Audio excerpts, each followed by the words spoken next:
Hello friends, welcome back to my channel.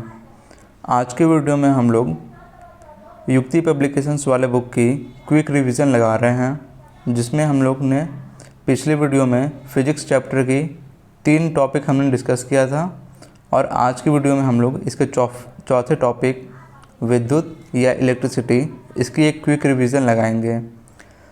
तो friends, मैंने भी एक अनुभव किया है कि जैसे किसी चीज़ को हम किताब के माध्यम से देख करके पढ़ते हैं, तो उसकी अपेक्षा अगर उसी चीज़ को हम लोग वीडियो के माध्यम से देखकर और सुनकर दोनों तरह से पढ़ते हैं तो वो हमें ज़्यादा समय तक याद रहता है। तो इसीलिए ये वीडियो मैं बना रहा हूँ। तो चलिए आज शुरू करते हैं। तो पहला क्वेश्चन है हमारा, तांबा मुख्य रूप से तांबा मुख्य रूप से विद्युत चालन के लिए प्रयोग किया जाता है। क्यों? क्योंकि इसकी विद्युत प्रतिरोधकता क्या होती है? बहुत ही कम होती है। ठीक है, ये जो है धारा का प्रतिरोध जो है बहुत ही कम करता है, इसीलिए तांबा का उपयोग करते हैं विद्युत चालन में। ठीक है, अगला क्वेश्चन है, शुष्क सेल क्या है? तो शुष्क सेल है प्राथमिक सेल। प्राथमिक सेल को ही क्या कहते हैं? शुष्क सेल कहते हैं। अगला क्वेश्चन है, लोहे के ऊपर जिंक की परत चढ़ाने को क्या कहते हैं? जिंक या जस्ते की परत चढ़ाने को क्या कहते हैं? इसे कहते हैं गैल्वेनाइजेशन या जस्तीकरण भी कहते हैं। अगला क्वेश्चन है हमारा, विद्युत उपकरण में अर्थ का उपयोग क्या होता है? तो इसका उपयोग होता है सुरक्षा के लिए, हम लोग अर्थ का उपयोग करते हैं। अगला क्वेश्चन है, यदि किसी तार की त्रिज्या आधी कर दी जाए तो इसका प्रतिरोध क्या हो जाएगा? तो इसका प्रतिरोध क्या हो जाएगा? 16 गुना हो जाता है। ठीक है, अगला क्वेश्चन है, एक सामान्य शुष्क सेल में विद्युत अपघट्ट क्या होता है? तो विद्युत अपघट्ट के रूप में अमोनियम क्लोराइड के रूप प्रयोग होता है। अगला क्वेश्चन है, शुष्क सेल बैटरी में किनका विद्युत अपघट्ट के रूप में प्रयोग होता है? तो ये वही है, अमोनियम क्लोराइड और जिंक क्लोराइड दोनों का प्रयोग होता है। अगला क्वेश्चन है, किरचॉफ का धारा नियम आधारित है। तो किरचॉफ का लॉ जो है वो किस पे आधारित है? ऊर्जा संरक्षण पर आधारित है। अगला क्वेश्चन है, 1 वोल्ट विभवांतर द्वारा त्वरित होने पर एक इलेक्ट्रॉन जितनी ऊर्जा प्राप्त करता है उसे क्या कहते हैं? उसे कहते हैं 1 इलेक्ट्रॉन वोल्ट कहते हैं। अगला क्वेश्चन है, जब साबुन का बुलबुला आवेशित किया जाता है तब यह क्या होता है? फैल जाता है। ठीक है, अगला क्वेश्चन है, डायनेमो एक मशीन है जिसका क्या काम होता है? तो डायनेमो क्या करता है? यांत्रिक ऊर्जा को विद्युत ऊर्जा में परिवर्तित करता है। डायनेमो में एक टरबाइन लगा हुआ होता है जिसके माध्यम से वो यांत्रिक ऊर्जा को विद्युत ऊर्जा में परिवर्तित करता है। ठीक है, आगे बढ़ते हैं। स्थिर वैद्युत अवक्षेपित का प्रयोग किसे नियंत्रित करने के लिए किया जाता है? तो ये वायु प्रदूषक को नियंत्रित करने में किया जाता है। अगला क्वेश्चन है, ट्रांसफार्मर किससे काम करता है? किससे काम करता है? तो ये करता है केवल एसी धारा से, प्रत्यावर्ती धारा से काम करता है। और ट्रांसफार्मर का काम क्या होता है? तो ये जो है वोल्टेज को नियंत्रित करने में प्रयोग होता है, उच्च वोल्टता से निम्न वोल्टता में प्रयोग होता है। अगला क्वेश्चन है, 1 किलोवाट घंटा का मान कितना होता है? तो 1 किलोवाट घंटा बराबर होता है 3.6 × 10⁶ जूल।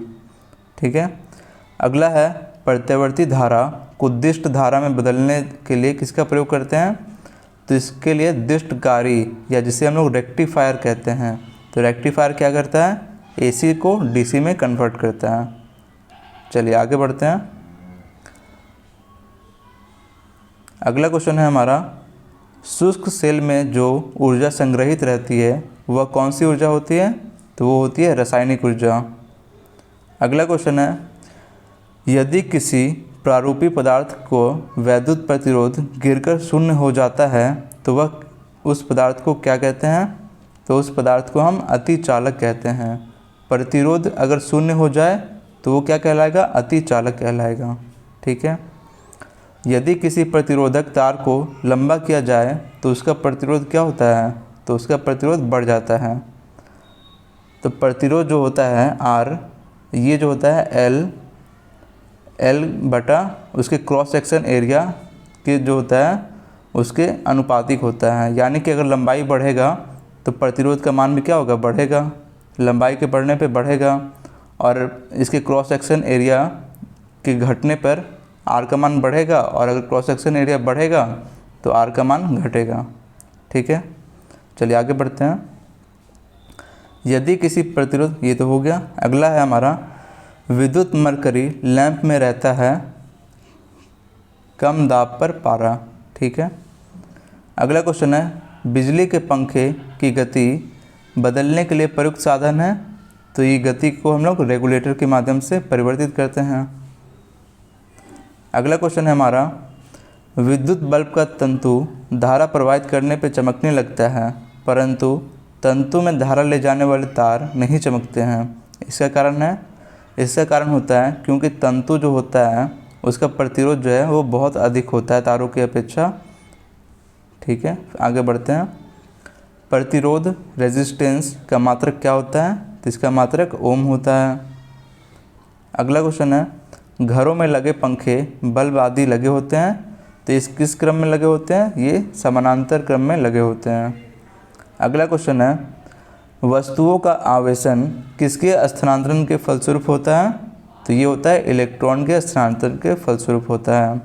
जो विद्युत धारा का प्रवाह होता है वो किसके होता है? इलेक्ट्रॉन के प्रवाह के फलस्वरूप होता है। ठीक है, अगला क्वेश्चन है, आप कार में जा रहे हैं, यदि आसमान से बिजली गिरने वाली हो तो सुरक्षित रहने के लिए क्या करना चाहिए? तो सुरक्षित रहने के लिए कार की खिड़कियां जो हैं बंद कर लेनी चाहिए।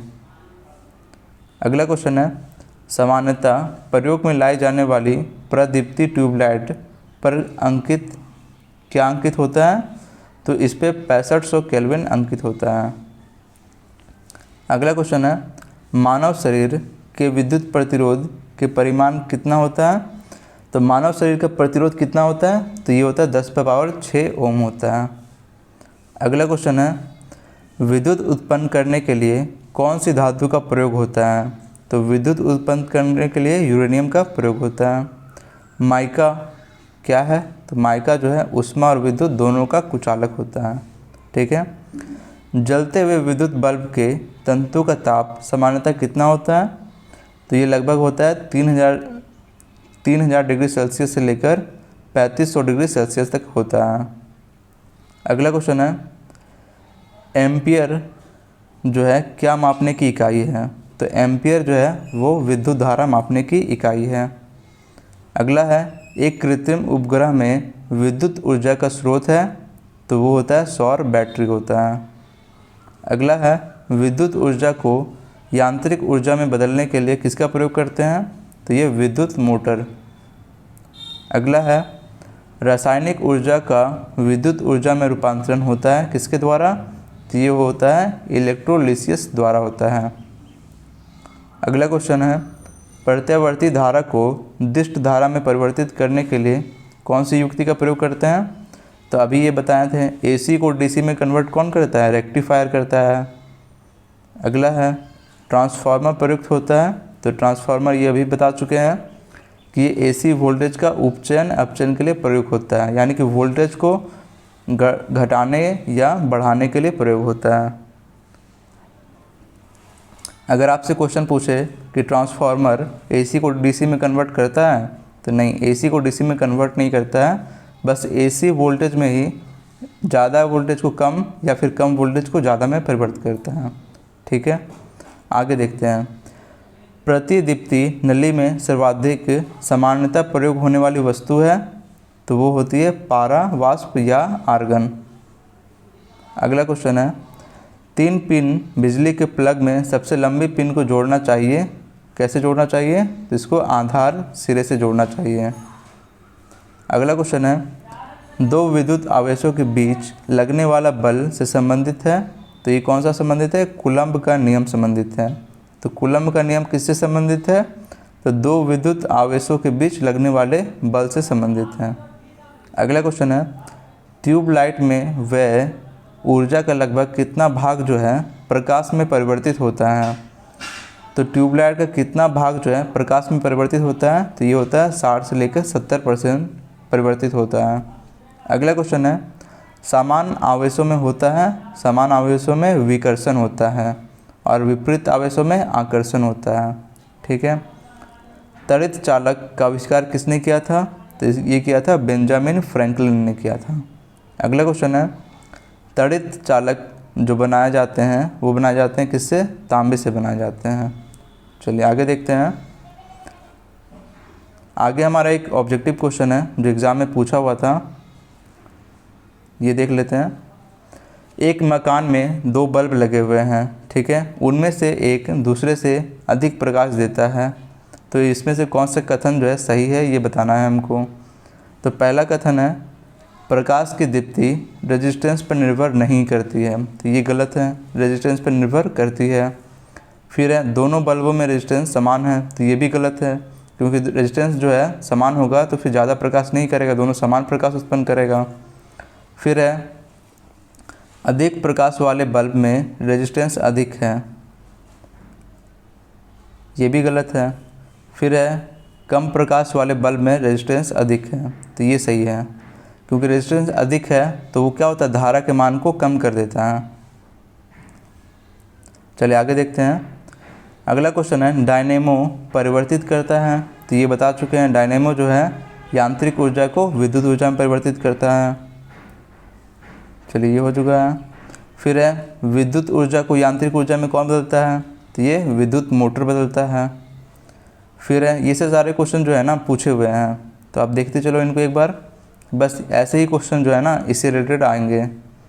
अगला क्वेश्चन पूछा था बिजली के बल्ब का तंतु बना होता है, तो ये किसका बना होता है, टंगस्टन का बना हुआ होता है। चलिए अगला क्वेश्चन है एक फ्यूज तार का उपयोग किसके लिए होता है, तो फ्यूज तार का उपयोग करते हैं हम लोग अत्यधिक धारा प्रवाह के समय विद्युत परिपथ को तोड़ने के लिए करते हैं, कि जब धारा का प्रवाह अधिक हो जाए अचानक से तो परिपथ क्या हो, खुद ही टूट जाए।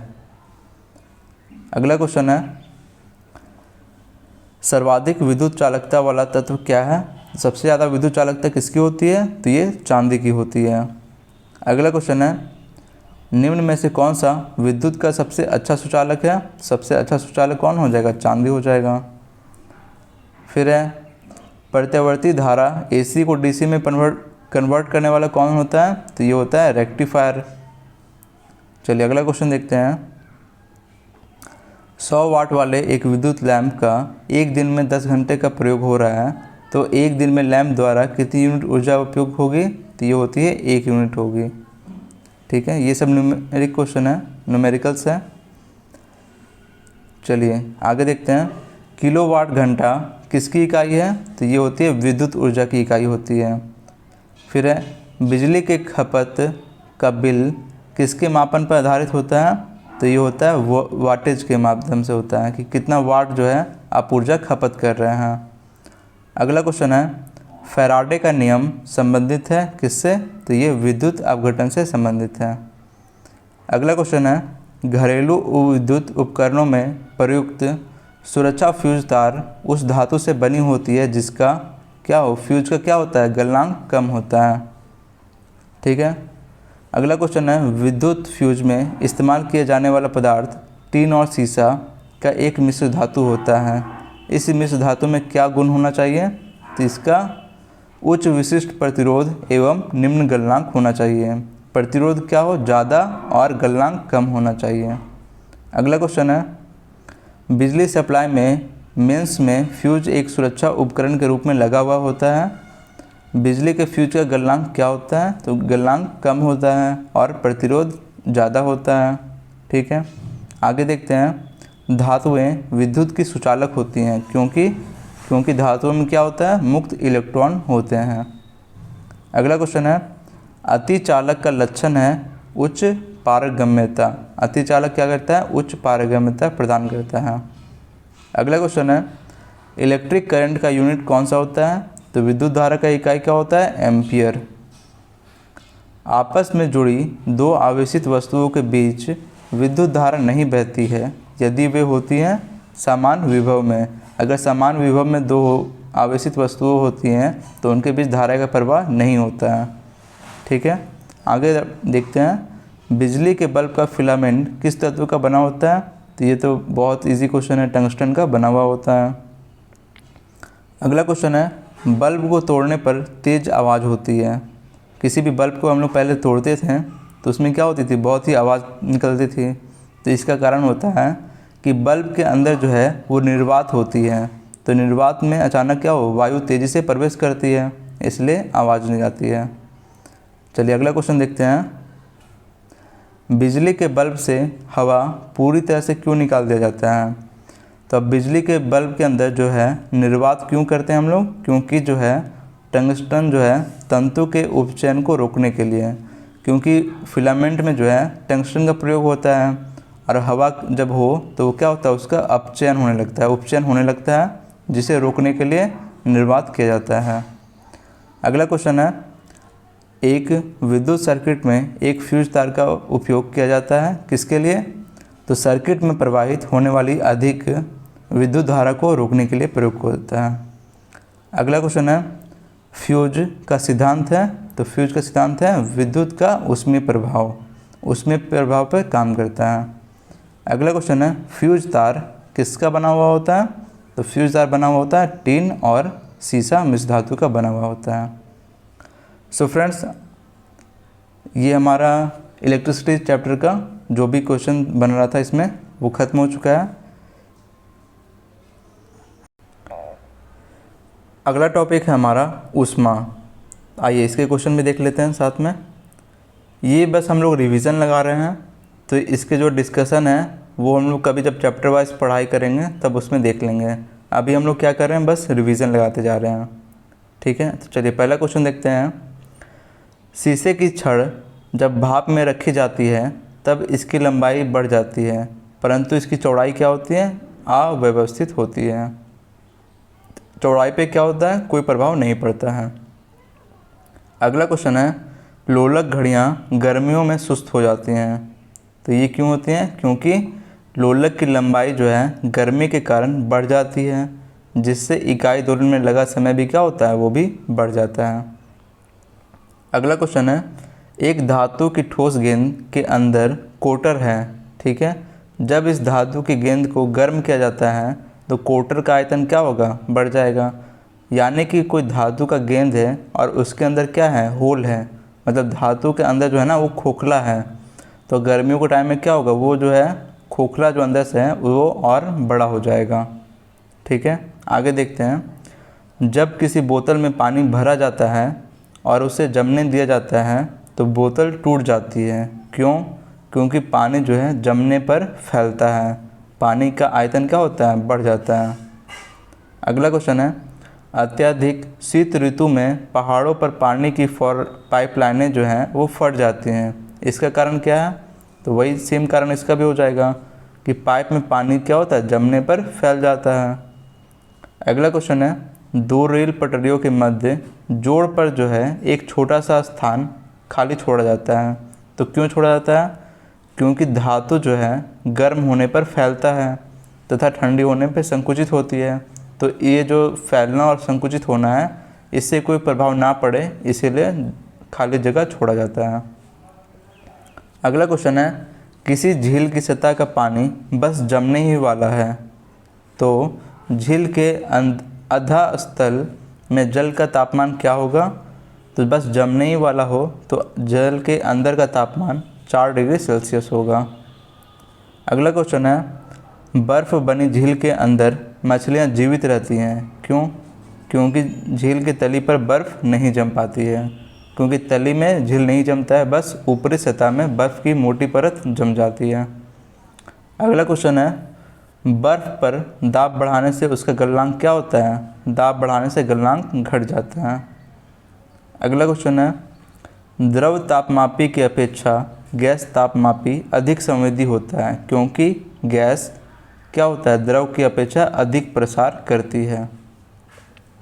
अगला क्वेश्चन है, दूर की वस्तुओं जैसे सूर्य आदि का ताप किस तापमापी के द्वारा मापा जाता है। तो ये मापा जाता है पूर्ण विकिरण तापमापी द्वारा मापा जाता है। या फिर एक ये है पायरोमीटर है, पायरोमीटर का उपयोग भी हम लोग करते हैं बहुत ही ज़्यादा गर्म वस्तुओं का तापमान मापने में। अगला क्वेश्चन है, ठंडे देशों में पारा के स्थान पर एल्कोहल का तापमापी द्रव के रूप में प्रयोग किया जाता है। क्यों? क्योंकि अल्कोहल का जो द्रवणांक होता है वो बहुत ही निम्न होता है, यानी कि जितना पारा होता है उससे भी कम होता है। अगला क्वेश्चन है, थर्मोकपल ताप युग्मक अल्कोहल द्वारा क्यों बनाए जाते हैं? तो क्योंकि अल्कोहल जो है पारा से अधिक सस्ता होता है। अगला क्वेश्चन है, सूर्य का ताप मापा जाता है किससे? तो ये अभी बता चुके हैं, पायरोमीटर तापमापी द्वारा मापा जाता है। अगला क्वेश्चन है, ऊष्मा एक प्रकार की ऊर्जा है जिसे कार्य में बदला जा सकता है। इसका प्रत्यक्ष प्रमाण सबसे पहले किसने दिया था? तो ये सबसे पहले दिया था रमफोर्ड ने दिया था। अगला क्वेश्चन है, मानव शरीर का तापमान 98.6 डिग्री फ़ारेनहाइट होता है और यही जो है सेल्सियस स्केल में कितना होता है? तो सेल्सियस में ये लगभग 37 डिग्री सेल्सियस होता है। अगला क्वेश्चन है हमारा, ऊष्मा का सबसे अच्छा चालक कौन सा होता है? तो ये चांदी होता है। फिर है, किसी वस्तु का ताप किसका सूचक होता है? तो उसके अणुओं के औसत गतिज ऊर्जा का सूचक होता है। तो किसी वस्तु का ताप जो है उसके अणुओं के औसत गतिज ऊर्जा का सूचक होता है। चलिए आगे देखते हैं। अगला क्वेश्चन है, सूर्य की ऊष्मा पृथ्वी पर किस प्रकार पहुंचती है? तो ये विकिरण के माध्यम से पहुंचती है। अगला क्वेश्चन है, केल्विन मान में मानव शरीर का तापमान कितना होता है? तो केल्विन में ये 310 केल्विन होता है। अगला क्वेश्चन है, कितना तापमान होने पर पाठ्यांक जो है सेल्सियस और फ़ारेनहाइट दोनों जो है बराबर हो जाता है? तो ये -40 डिग्री होने पर सेल्सियस और फ़ारेनहाइट दोनों बराबर हो जाता है। अगला क्वेश्चन है, न्यूनतम संभव तापमान कितना है? तो ये सबसे न्यूनतम जो ताप होता है वो -273 डिग्री सेल्सियस तक होता है। इससे कम तापमान जो है वो संभव नहीं है। अगला क्वेश्चन है, अच्छे उत्सर्जक अच्छे अवशोषक भी होते हैं, यह नियम किसका है? तो यह किरचॉफ का नियम है। अगला क्वेश्चन है, थर्मस फ्लास्क में ऊष्मा का क्षय रोका जा सकता है किसके द्वारा? तो ये चालन, संवहन व विकिरण से रोका जा सकता है। थर्मस फ्लास्क की आंतरिक दीवारें चमकीली होती हैं, इसके कारण है विकिरण द्वारा होने वाली ऊष्मा हानि को रोकने के लिए उसकी दीवारें क्या होती हैं? चमकीली होती हैं। अगला क्वेश्चन है, दिन के समय पृथ्वी समुद्र के जल की अपेक्षा बहुत जल्दी गर्म हो जाती है, क्योंकि क्या होता है? जल की विशिष्ट ऊष्माधारिता काफ़ी अधिक होती है। अगला क्वेश्चन है, मोटर गाड़ी के रेडिएटर को ठंडा करने के लिए पानी का प्रयोग किया जाता है, क्योंकि पानी की विशिष्ट ऊष्मा क्या होती है? बहुत ही अधिक होती है। अगला क्वेश्चन है, एक मनुष्य का तापक्रम 60 डिग्री सेल्सियस तक है, तो उसका तापक्रम फ़ारेनहाइट में क्या होगा? पहली बात तो मनुष्य का तापमान अगर 60 डिग्री सेल्सियस हो जाए तो वो तो ज़िंदा बचेगा नहीं। चलिए फिर देखते हैं। तो अगर 60 डिग्री सेल्सियस हो तो फ़ारेनहाइट में क्या होगा? 140 डिग्री फ़ारेनहाइट होगा। आगे देखते हैं, किसी मनुष्य के शरीर का तापमान सामान्य तापमान कितना होता है? तो ये फ़ारेनहाइट में 98.6 डिग्री फ़ारेनहाइट होता है। अगला क्वेश्चन है, तप्त जल के थैलों में जल का प्रयोग किया जाता है क्योंकि इसकी विशिष्ट ऊष्माधारिता अधिक होती है। जो हम लोग हॉट बैग लेते हैं ना ठंडों के टाइम में, उसमें हम लोग पानी का ही प्रयोग करते हैं, क्योंकि उसकी विशिष्ट ऊष्माधारिता क्या होती है? अधिक होती है। वो अधिक समय तक ऊष्मा को धारण कर सकता है। अगला क्वेश्चन है, धातु की चायदानियों में लकड़ी का हैंडल लगा होता है, तो लकड़ी का हैंडल क्यों लगाते हैं? क्योंकि लकड़ी जो है ऊष्मा का कुचालक होता है और जिससे ताप क्या है? हमारे हाथ तक नहीं पहुंच पाता है। अगला क्वेश्चन है, जब गर्म पानी को मोटे कांच की गिलास के ऊपर छिड़का जाता है तो वह टूट जाता है। इसका कारण क्या है? इसका कारण ये होता है क्योंकि अचानक ही गिलास क्या होता है? विस्तारित हो जाता है। जैसे कोई भी कांच अगर रखा हुआ है तो वो अपने सामान्य स्थिति में बना हुआ है और अचानक से उसके ऊपर गर्म पानी डालते हैं तो क्या होता है? वो जो उसके अणु जो हैं वो विस्तार करने लगते हैं, इसलिए वो टूट जाता है। अगला क्वेश्चन है, पानी का घनत्व किस ताप पर अधिकतम होता है? तो ये 4 डिग्री सेल्सियस पर अधिकतम होता है। सूर्य विकिरण का कौन सा भाग सोलर कुकर को गर्म कर देता है? तो सूर्य विकिरण का अवरक्त किरण जो है सोलर कुकर को गर्म करता है। अगला क्वेश्चन है, शीतकाल में ऊनी कपड़े जो हैं हमें गर्म रखते हैं क्योंकि शरीर की ऊष्मा को बाहर जाने से रोकते हैं, ऊष्मा का बाहर जाने नहीं देते हैं। अगला क्वेश्चन है, पानी कब उबलता है? तो जल का स्थितीय वाष्प दाब वातावरणीय दाब के बराबर हो जाता है तब पानी क्या होता है? उबलने लगता है। अगला क्वेश्चन है, द्रवों तथा गैसों में ऊष्मा का स्थानांतरण किस विधि द्वारा होता है? तो द्रवों और गैसों में होता है संवहन के द्वारा होता है। अगला क्वेश्चन है, पानी से भरे गिलास में बर्फ़ का एक टुकड़ा तैर रहा है, टुकड़े के पूरा पिघल जाने पर गिलास में पानी का तल क्या होगा? बढ़ेगा या घटेगा या अपरिवर्तित रहेगा? तो ये अपरिवर्तित रहता है, बर्फ़ के पिघलने से उस पर कोई प्रभाव नहीं पड़ता है। अगला क्वेश्चन है, आणविक संगठन के द्वारा ऊष्मा का संप्रेषण क्या कहलाता है? तो ये कहलाता है संवहन कहलाता है। अगला क्वेश्चन है, दाब बढ़ाने से किसी द्रव का क्वथनांक क्या होता है? तो दाब बढ़ाने से क्या होता है? बढ़ जाता है क्वथनांक। जैसे क्या प्रेशर कुकर में हम लोग दाब बढ़ा देते हैं तो क्वथनांक भी क्या होता है? बढ़ जाता है। अगला क्वेश्चन है, भाप से हाथ जो है अधिक जलता है अपेक्षाकृत उबलने वाले जल से। जो उबला हुआ जल है उसकी अपेक्षा अगर भाप हम लोग को लग जाता है हाथ पे तो वो अधिक जलता है। क्यों? क्योंकि भाप की जो गुप्त ऊष्मा होती है वो ज़्यादा होती है। अगला क्वेश्चन है, बर्फ़ के दो टुकड़ों को आपस में दबाने पर टुकड़े जो हैं आपस में चिपक जाते हैं। तो क्यों चिपक जाते हैं? क्योंकि दाब अधिक होने से बर्फ़ का गलनांक क्या होता है? घट जाता है, जिससे वो आपस में चिपक जाते हैं। अगला क्वेश्चन है, काले वस्त्रों के मुकाबले श्वेत वस्त्र जो है शीतल क्यों होते हैं? तो काले वस्त्र के मुकाबले श्वेत वस्त्र शीतल इसलिए होते हैं क्योंकि उनके पास जो भी लाइट पहुंचती है वो सफ़ेद कपड़े क्या करते हैं? उसको परावर्तित कर देते हैं, इसलिए सफ़ेद कपड़े क्या होते हैं? शीतल होते हैं। चलिए अगला क्वेश्चन देखते हैं। ऊनी कपड़े सूती वस्त्रों की अपेक्षा गर्म होते हैं क्योंकि क्या होते हैं? वो ताप के अच्छे रोधक होते हैं, ताप को क्या करते हैं? वो बांध कर रखते हैं। अगला क्वेश्चन है, बोलोमीटर एक यंत्र है जो क्या मापता है? वो मापता है ऊष्मीय विकिरण मापता है। अगला है, ठंड के दिनों में लोहे के गुटके और लकड़ी के गुटके को प्रातःकाल में छुएं तो लोहा का गुटका जो है ज़्यादा ठंडा लगता है। तो ऐसा क्यों होता है? क्योंकि लकड़ी की तुलना में लोहा ऊष्मा का अच्छा चालक होता है। लोहा तो अच्छा चालक होता ही है और लकड़ी क्या होता है? कुचालक होता है। तभी तो कोई भी जो चाय की छन्नी होती है उसमें हैंडल में क्या होता है? लकड़ी का प्रयोग करते हैं। अगला क्वेश्चन है, कड़े जाड़े में झील की सतह हिम शीतित हो जाती है, जम जाती है, किंतु उसके तल में जल द्रव अवस्था में बना रहता है। तो यह किस कारण से होता है? तो ये होता है जल की सघनता 4 डिग्री सेल्सियस पर अधिकतम होती है, इसलिए होता है। अगला क्वेश्चन है, जिस ताप पर कोई ठोस पदार्थ ऊष्मा पाकर द्रव में परिणत होता है तो वो क्या कहलाता है? तो वो गलनांक कहलाता है। अगला क्वेश्चन है, जिस ताप पर कोई द्रव ऊष्मा पाकर वाष्प में बदल जाए, अगर वाष्प में बदल जाए तो वो कहलाता है क्वथनांक।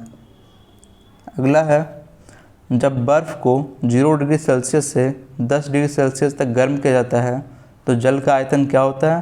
तो जल का आयतन पहले तो कम होता है और उसके बाद बढ़ता है। अगला क्वेश्चन है, रेफ्रिजरेटर में थर्मोस्टेट का क्या कार्य होता है? तो थर्मोस्टेट क्या करता है? एक समान तापमान जो है वो बनाए रखता है।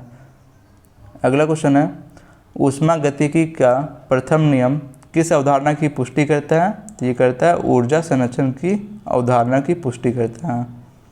अगला क्वेश्चन है, निम्न तापी इंजनों का अनुप्रयोग होता है किसमें?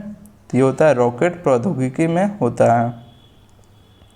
अगला क्वेश्चन है, न्यून तापमानों का अनुप्रयोग होता है किसमें? तो ये अंतरिक्ष यात्रा, चुंबकीय प्रोत्थापन एवं दूरमिति में उपयोग होता है।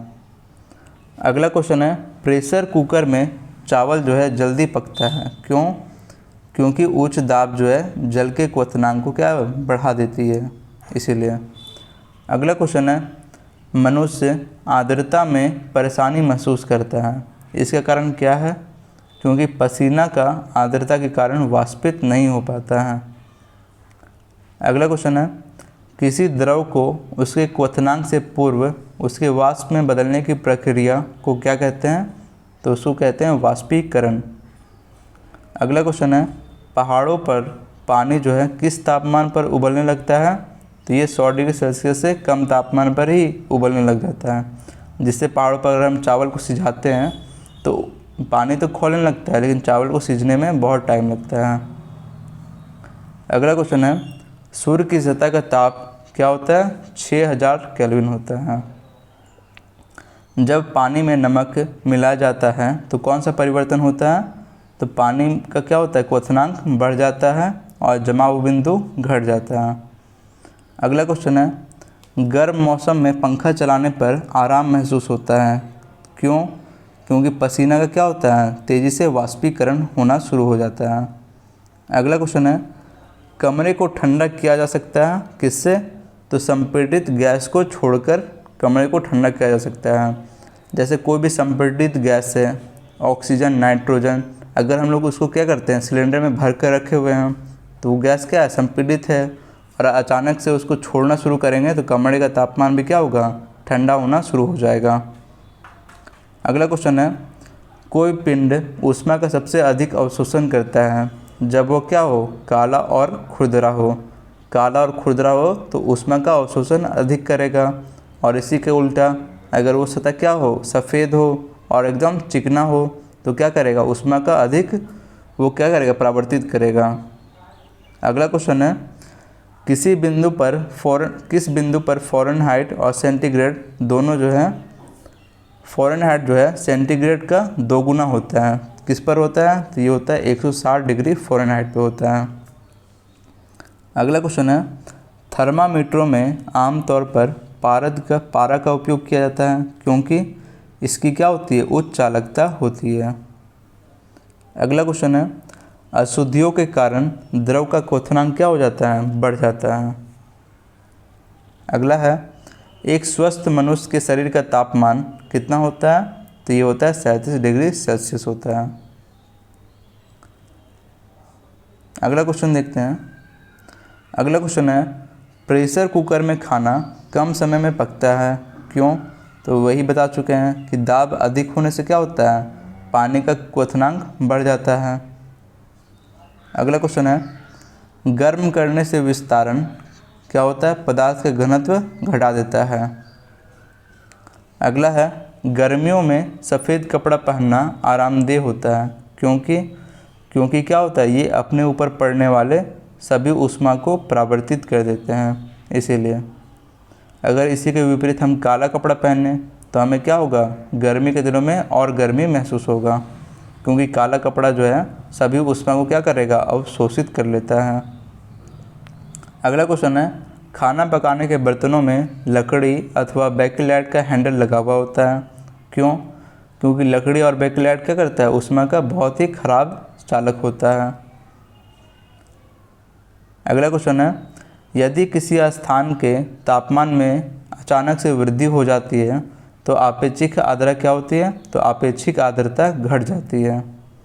अगला क्वेश्चन है, सेल्सियस में ताप का कौन सा तापक्रम जो है 300 केल्विन के बराबर होता है? तो ये होता है 27 डिग्री सेल्सियस जो है 300 केल्विन के बराबर होता है। थर्मोस्टेट वह यंत्र है जो किसी निकाय का तापक्रम क्या करता है? स्वनियंत्रित करने लगता है। जैसे हमारे फ्रिज में लगा होता है थर्मोस्टेट, ये क्या करता है? तापमान को एक समान बनाकर रखता है। अगला क्वेश्चन है, ऊंची पहाड़ियों पर हिमपात क्यों होता है? क्योंकि ऊंची पहाड़ियों पर तापमान हिमांक से कम हो जाता है, अतः जल वाष्प जमकर क्या होते हैं? बर्फ़ बन जाते हैं। अगला क्वेश्चन है, पर्वतों पर आच्छादित हिम जो है सूर्य की गर्मी द्वारा एक साथ ना पिघलने का क्या कारण है? तो ये होता है यह सूर्य से प्राप्त अधिकांश ऊष्मा को क्या करते हैं? परावर्तित कर देते हैं। तो पर्वतों पे जो बर्फ़ जमी होती है, पहले कारण है कि वो तो सफ़ेद होते हैं, ऊपर से बर्फ़ क्या होती है? बहुत ही चिकनी होती है, जिस कारण से वो बहुत ही ज़्यादा ऊष्मा का क्या करती है? परावर्तन करती है। अगला क्वेश्चन है, पहाड़ की चोटियों पर आलूओं को पकाने में अधिक समय लगता है, क्यों? क्योंकि वायुमंडलीय दाब कम होती है इसी कारण। अगला क्वेश्चन है, तेज हवा वाली रात्रि में ओस नहीं बन पाती है, क्यों? क्योंकि वाष्पीकरण जो है दर जो है बहुत तेज हो जाता है। अगला क्वेश्चन है, ठोस कपूर से कपूर वाष्प, मतलब सीधे ठोस से क्या हो, वाष्प बन रहा हो, तो उस प्रक्रिया को हम लोग क्या कहते हैं? उसे कहते हैं ऊर्ध्वपातन। अगला क्वेश्चन है, 0 डिग्री सेल्सियस पर जल और बर्फ क्रिस्टल साम्यावस्था में होते हैं। जब इस प्रणाली पर दाब प्रयुक्त किया जाता है तब क्या होता है? बर्फ का अधिक भाग जल बन पाता है। अगला क्वेश्चन है, मिट्टी के घड़े में किस क्रिया के कारण जल ठंडा रहता है? तो मिट्टी के घड़े में क्या होता है? जल का वाष्पीकरण होता है, इस कारण जल जो है ठंडा बना रहता है। अगला क्वेश्चन है, 0 डिग्री सेल्सियस पर एक गिलास का पानी बर्फ़ में नहीं बदलता है, इसका क्या कारण है? तो ये होता है, गिलास के पानी को जमाने के लिए उसमें से कुछ मात्रा ऊष्मा निकाल देना आवश्यक है। उसमें से कुछ मात्रा में ऊष्मा निकाल देनी आवश्यक है। ठीक है। अगला क्वेश्चन है, प्रेशर कुकर में भोजन तेज़ी से पकता है। तो ये बता चुके हैं, क्योंकि वायु दाब में वृद्धि होती है तो क्या होता है, क्वथनांक को भी वो बढ़ा देता है। अगला क्वेश्चन है, एक थर्मामीटर जो 2000 डिग्री सेल्सियस मापने हेतु उपयुक्त हो रहा है, तो वह कौन सा होगा? तो वह होगा पूर्ण विकिरण पायरोमीटर। अगला क्वेश्चन है, जब सीले बिस्कुटों को थोड़ी देर के लिए फ्रिज के अंदर रखा जाता है तो वह कुरकुरे हो जाते हैं, क्यों? क्योंकि फ्रिज के अंदर आर्द्रता जो है बहुत कम होती है और इसलिए अतिरिक्त नमी क्या होती है, अवशोषित हो जाती है। अगला क्वेश्चन है, शीतकाल में एक मोटी कमीज की अपेक्षा 2 पतली कमीज पहने तो हमें अधिक गर्म रखती है, क्यों? क्योंकि 2 कमीज के बीच में जो वायु होती है वो क्या करती है, वो ऊष्मा का क्या करती है, विरोध करती है। इसलिए 2 कमीज अगर हम लोग पहनते हैं तो हमें क्या होती है, ठंड के मौसम में गर्मी का अनुभव कराती है। अगला क्वेश्चन है, वाष्प इंजन में उबलते हुए जल का तापमान किस कारण से उच्च हो जाता है? तो होता है बॉयलर के अंदर उच्च दाब होता है, इस कारण। अगला क्वेश्चन है, शीतकाल में हैंडपंप का पानी गर्म होता है, क्यों? क्योंकि पृथ्वी के भीतर तापमान जो है वायुमंडल के तापमान से क्या होता है, अधिक होता है, और इसके उल्टा गर्मियों में क्या होता है, हैंडपंप का पानी नॉर्मल पानी से हल्का ठंडा होता है। अगला क्वेश्चन देखते हैं। अगला क्वेश्चन है हमारा, ऊष्मा का यूनिट क्या होता है? तो ऊष्मा का यूनिट क्या होता है, जूल होता है। ताप का एसआई मात्रक क्या होता है? तो ये केल्विन होता है। जल प्रपात के अधस्थल पर जल का तापमान ऊपर की अपेक्षा अधिक होने का क्या कारण है? तो गिर रहे जल में क्या होती है, गतिज ऊर्जा होती है जो ऊष्मा में बदल जाती है। अगला क्वेश्चन है, जब किसी द्रव की 1 kg मात्रा अपने क्वथनांक पर द्रव से वाष्प में परिवर्तित होती है तो इसमें अवशोषित होने वाली ऊष्मा को क्या कहते हैं? तो इसे हम कहते हैं वाष्पीकरण की गुप्त ऊष्मा। अगला क्वेश्चन है, ब्लैक बॉडी किसके विकिरण को अवशोषित कर सकती है? तो केवल उच्च तरंगदैर्घ्य को अवशोषित कर सकती है। अगला क्वेश्चन है, शीत ऋतु के दिनों में हम मौसम जो है किस प्रकार का होने पर ज़्यादा ठंड का महसूस करते हैं? तो साफ मौसम अगर हो तो हमें ज़्यादा ठंड का महसूस होता है। अब देखिए, अब जो है क्वेश्चन जो है पूछा हुआ क्वेश्चन हम लोग देख रहे हैं कि जो क्वेश्चन एग्ज़ाम में बार बार रिपीट हुए हैं, तो ये क्वेश्चन बहुत ही रिपीट होता है कि कौन सा जो डिग्री सेल्सियस है वो सेल्सियस और फ़ारेनहाइट दोनों में क्या होता है, बराबर होता है। तो ये हमने पढ़ चुका है, -40 डिग्री पर सेल्सियस और फ़ारेनहाइट दोनों बराबर होते हैं। फिर है कितने डिग्री पर, तो ये तो वही क्वेश्चन है, -40 डिग्री सेल्सियस पे। फिर है स्वचालित इंजनों हेतु निम्नलिखित में से कौन सा एक हिमरोधी के तौर पर प्रयुक्त होता है? तो ये होता है एथिलीन ग्लाइकोल का प्रयोग होता है। अभी हमारा 2 टॉपिक खत्म हो चुका। कौन सा खत्म हुआ? इलेक्ट्रिसिटी और ऊष्मा। अब इससे आगे नेक्स्ट वीडियो में हम लोग ध्वनि जो टॉपिक है इसको कवर करेंगे। चलिए, अगर आपको ये वीडियो पसंद आ रही है तो इस चैनल को सब्सक्राइब कर लें और इस वीडियो को ज़्यादा शेयर करें। तो मिलते हैं नेक्स्ट वीडियो में।